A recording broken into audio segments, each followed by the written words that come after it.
हमारे ब्रज की भाव ऐसा कहते हैं कि श्री प्रिया प्रियतम अपने सुख के लिए कोई लीला नहीं करते हैं। दर्पण हाथ लिए नंद नंदन किशोरी जी से पूछ रहे हैं तुम सुंदर हो कि मैं सुंदर हो बताओ। अब किशोरी जी कह रही हैं कि आप तो ऐसे हो जैसे अंधियार हो। ये सब लीला किशोरी जी ठाकुर जी एक दूसरे को सुख, वो तो सदा सुख में ही रहते हैं, वो तो सदा आनंद में रहते हैं। ये सब सुख अपनी सखियों को देने के लिए ठाकुर जी लीला करते हैं। अगर अष्ट सखियां नहीं होती तो वृंदावन रस प्रकट नहीं हो पाता।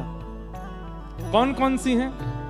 ललिता जी, विशाखा जी, चित्रा जी, चंपकलता जी, तुंग विद्या, इंदुलेखा, रंग देवी और सुदेवी। ये अष्ट सखियां।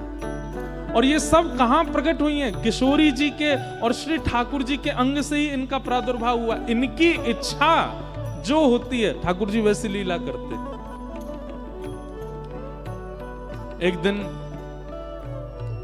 सुदेवी कानों में पुष्प का श्रृंगार धरा रही थी। पुष्प की श्रृंगार करती थी सुदेवी जी।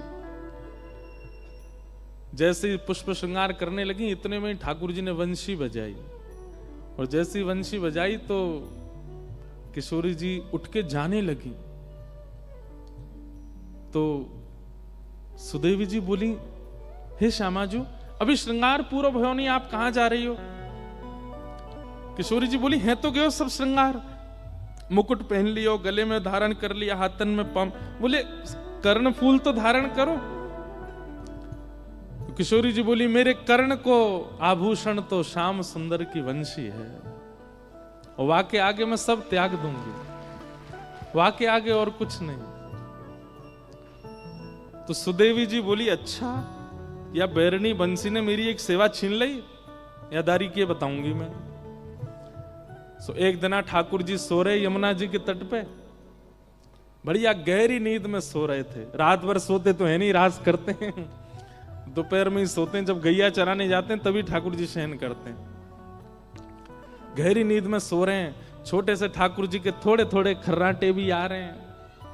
इतने में ही सुदेवी गई, और वहां ने जैसे ही देखी ठाकुर जी के लेटे भय, ये वंशी मेरी सेवा में विघ्न डारे। सो ठाकुर जी की खोंच में धरी हुई वंशी धीमे ते निकाल के और चुराए के भाग गई वहां ते, और ले जा करके किशोरी जी के बगल में पधरा दी। किशोरी जी बोली, अरे सुदेवी ये तने कहा क्यों?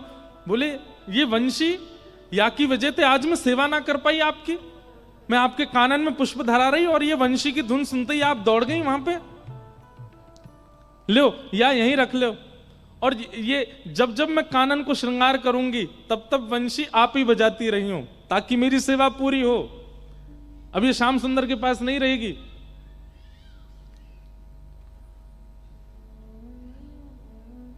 इतने में ठाकुर जी की नींद खुल गई, और ठाकुर जी को सबसे ज्यादा प्यारी वंशी है।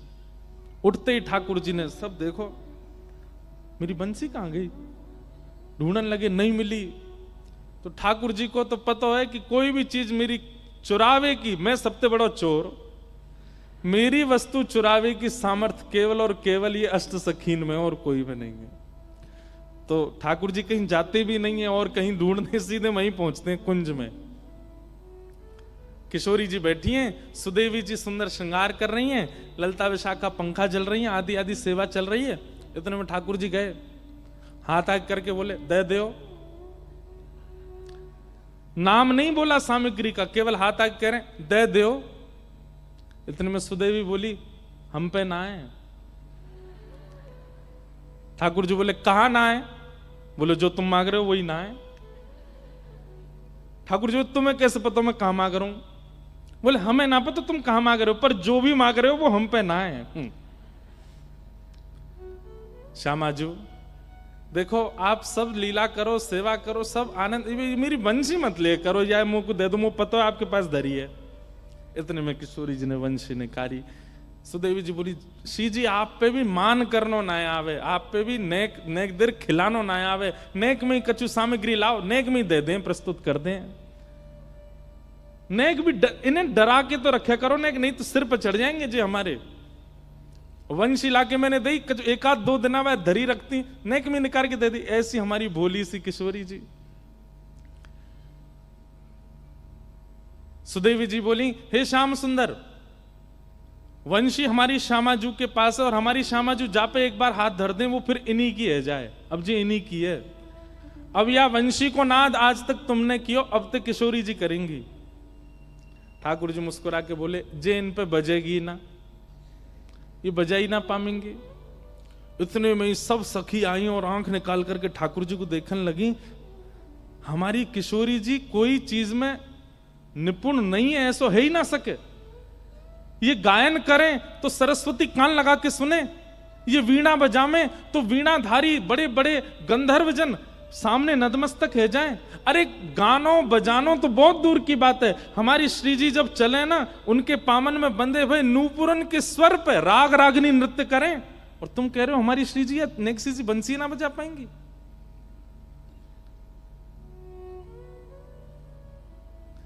ठाकुर जी बोले, मैं विद्या पे प्रश्न चिन्ह नहीं उठा रहा हूं, किशोरी जी की विद्या पे मेरा कोई आक्षेप नहीं है, मैं तो अपनी वंशी को स्वभाव बता रहा हूं कि वो इन पे नहीं बजेगी।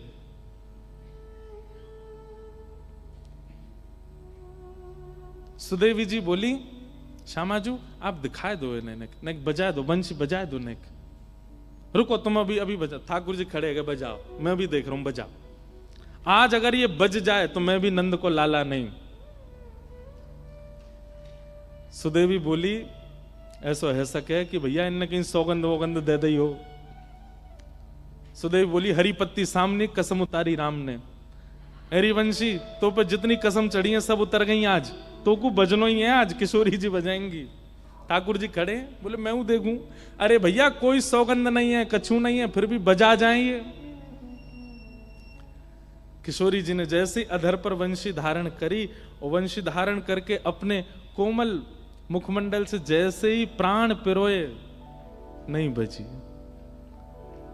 किशोरी जी ने सबरी उंगली फेर ली लेकिन वंशी नहीं बची। ये दृश्य देख करके ललिता विशाखा सब आश्चर्यचकित है गई। हे श्यामाजू, ऐसा कौन सा साज है, ऐसा कौन सा वाद्य है? अरे हमारी किशोरी जी को इतना श्रम भी ना करना पड़े। अरे अधर पर धारण हेती वंशी अपने आप स्वतः बजने लग जाए, हाथन में आती वीणा अपने आप स्वर प्रकट करने लगे, ये वंशी बज नहीं रही है। ठाकुर जी सामने खड़े खड़े मुस्कुरा रहे हैं। ये सुदेवी बहुत देर रही, खड़े खड़े एक सिंहासन लगा, मैं हूं बैठूं देखूं ने कहा देर तो आनंद करूं। ठाकुर जी ने खूब आज आनंद कर रहे हैं, किशोरी जी नहीं बजा पाए। सब ने प्रयास कर लिए लेकिन अंत में ठाकुर जी बोले, अब वापस दे दो, जो वस्तु आपसे बजी ही नहीं रही है, आपके प्रयोग की नहीं है, वह वो दे दो। अंत में किशोरी जी बोली, सुदेवी देते हो। और सुदेवी जी ले जाकर के वंशी ठाकुर जी को दे। जैसे ही ठाकुर जी ने अधर पर धारण करी और कोमल उंगलियों से छिद्रों को आच्छादित किया, बज उठी वंशी। आज पहली बार ऐसा हुआ कि वंशी नाद सुन करके गोपियों को, इन सखियों को आनंद नहीं क्रोध आ रहा है। और ललिता विशाखा बोली, पकड़ लो, छीन लो या बांसुरी को और ले करके अपने पामन ते तोड़ दो, चूर चूर कर दो, जमुना जी में बहा दो। अरे अरे बैरणी, अरे तू भी कृष्ण की तरह छली कपटी है गई है, किशोरी जी की सेवा में आई तो बज नहीं रही है और वहां जाके बजन लगी। ठाकुर जी ने हृदय से लगा लियो, मेरी वंशी को दोष मत दो, तो किशोरी जी के हाथ में क्यों नहीं बजी? ठाकुर जी बोले, ये स्वर से ना बजे, ये फूंक से ना बजे, ये तो भाव से बजे। और या को मतलब ये नहीं है कि किशोरी जी में भाव नहीं है, ताली मत बजाइयो भैया, हाथ जोड़ू तुम्हारे गलत अर्थ मत लगाओ।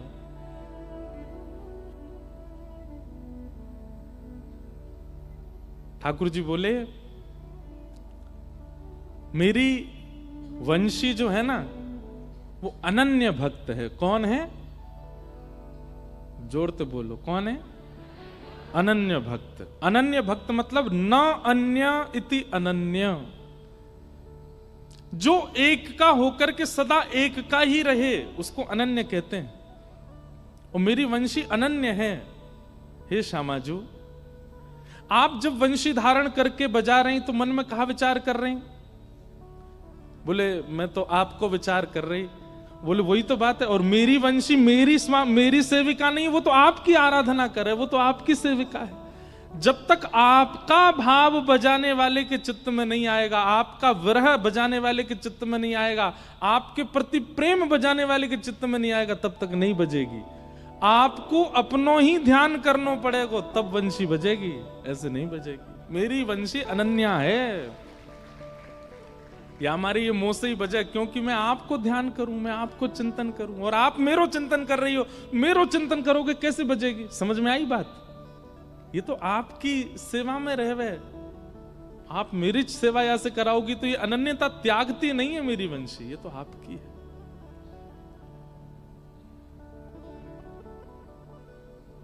सुदेवी जी को मौत छोटा सा रहेगा, ठाकुर जी अपनी वंशी लेकर के निकल गए। जय जय जय प्रिया सहेली, जय जय जय प्रिया सहेली, एक एक की अष्ट अष्ट आली, एक एक की अष्ट अष्ट आली। क्या समझे? किशोरी जी की अष्ट सखियां हैं, और इन आठों में एक एक की आठ आठ सखियां और हैं। ललिता जी की अष्ट सखियां और हैं, विशाखा जी की अष्ट सखियां हैं, इंदुलेखा जी की अष्ट सखियां हैं, चित्रा सखी की अष्ट सखियां हैं, सुदेवी जी की अष्ट सखियां हैं। इन सबकी भी आठ आठ सखियां अलग अलग हैं। एक एक की अष्ट अष्ट आली, एक एक की अष्ट अष्ट आली। और कैसी हैं? वय सौंदर्य सुहाग सुवेली, वय सौंदर्य सुहाग सुवेली, हे वय सौंदर्य सुहाग सुवेली,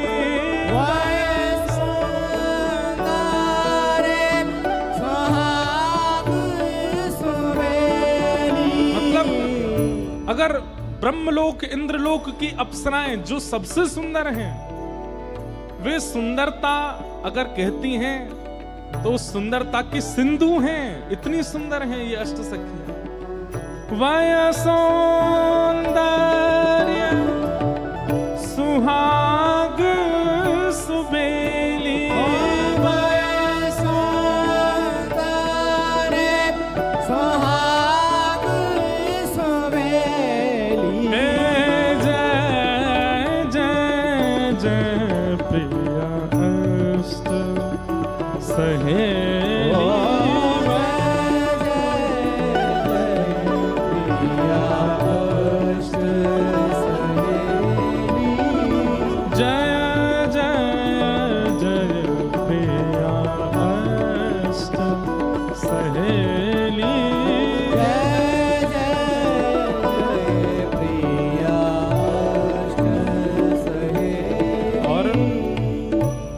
आठों सखियों का कर्म क्या है, करती क्या है?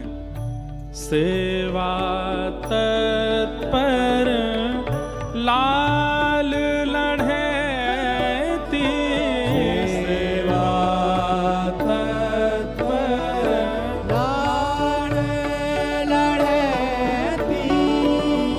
अब इतनी सेवा में तत्परता शायद और कहीं नहीं हो सकती।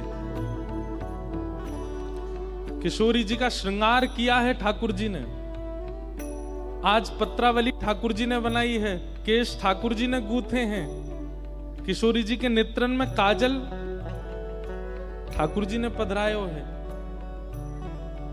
और जैसे ही ठाकुर जी किशोरी जी को दर्पण दिखाते हैं, हे श्यामा जी ने देखो कैसी लग रही हो, तो और दिन तो अपना रूप देखती हैं, लेकिन ठाकुर जी ने श्रृंगार किया है इसलिए अपने रूप पर इतनी मोहित हो गई किशोरी जी कि अपने रूप को अपलक नेत्रों से देख रही हैं। और रूप में जो एक एक श्रृंगार है ना, उसको इतने ध्यान से देख रही हैं। ये जो काजल हैं, ये श्याम सुंदर ने अपने हाथन से लगाए हैं। ये जो मुख पे लालिमा है, ये श्याम सुंदर ने पधराई है। ये केश श्याम सुंदर ने गूंथे हैं। ये कानन में कर्णफूल श्याम सुंदर तोड़ करके लाके लगाए हैं। इतनी आतुर है गई कि आज पूरा दिन व्यतीत है गया अपने मुख को देखते देखते। तो दर्पण में जो स्वरूप था, उस स्वरूप से रहा नहीं गया। किशोरी जी कहने लगी, हे ललिते, तुम कितनी सुंदर हो। इतने में ही दर्पण का किशोरी जी का प्रतिबिंब ही प्रकट हो गया और श्री ललिता जी के रूप में व्यवस्थित हो गया। श्री ललिता जी के रूप में वो आ गया। श्री ललिता जी हैं। अब सोचो, एक तो होता है सेवा में सुख का ध्यान रखना, पर सेवा में अपना प्रतिबिंब ही प्रिय लग जाए तो वो प्रतिबिंब भी अपने आप को रोक ना पाए कि मैं इनको प्रिय लग गया हूं, मैं इस कांच में कैसे टिक सकता हूं। तुरंत निकल करके ललिता जी के रूप में प्रकट हो गई। ये हैं सखियां। हाँ, सेवा तत्पर लाल लढ़ती, सेवा तत्पर लाल लढ़ती, निरखत नित्य निकुंज की केली, निरखत नित्य निकुंज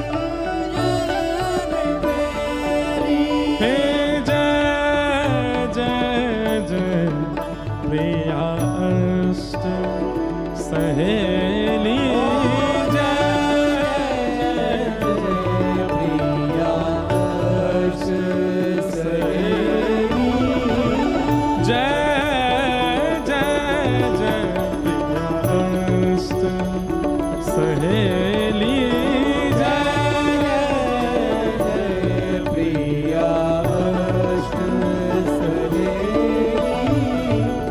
सरस माधुरी शरण तिहारी, सरस माधुरी शरण तिहारी, सरस माधुरी शरण तिहारी, सरस माधुरी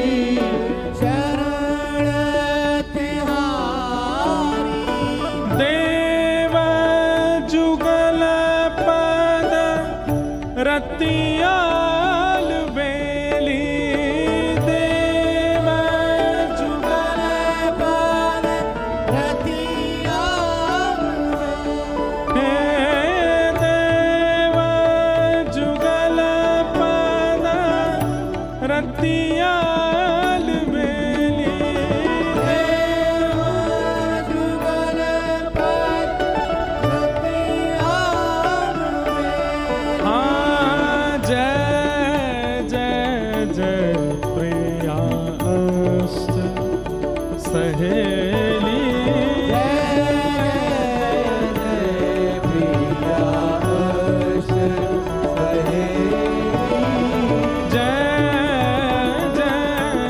जय प्रिया अष्ट सहेली,